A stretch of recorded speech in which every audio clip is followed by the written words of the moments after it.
एक शाम को गुरुजी गुड़गांव पहुंचे तो पता चला कि गुरु महाराज जी छत पर हैं। गुरुजी छत पर चले गए और गुरु महाराज जी के दर्शन पाकर आनंदित हो गए।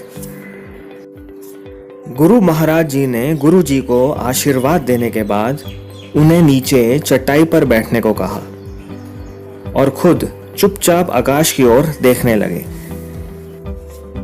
गुरुजी गुरु महाराज जी को लगातार देखे चले जा रहे थे, लेकिन उन्हें समझ नहीं आ रहा था कि वे आकाश में क्या देख रहे हैं।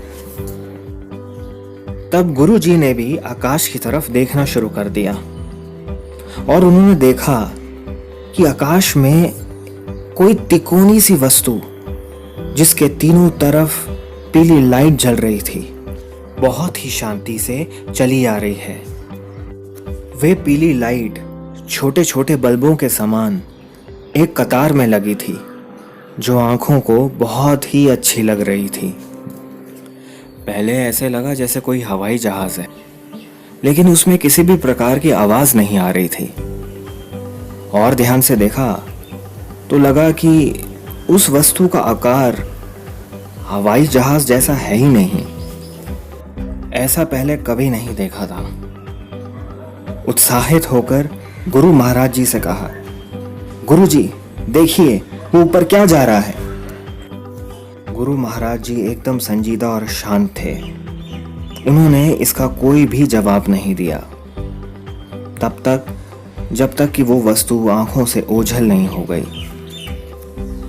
अब गुरुजी ने सहम कर गुरु महाराज जी से पूछा, गुरुजी कोई खास बात है? गुरु महाराज जी ने इसका कोई भी जवाब नहीं दिया, लेकिन उनके चेहरे पर एक आनंद था, एक संपूर्ण प्यार, एक मधुर मुस्कान थी जो आज तक कभी नहीं देखी थी।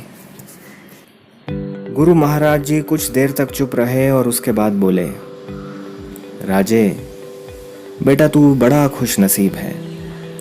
तूने आज वो देखा है जो कभी भी किसी ने नहीं देखा।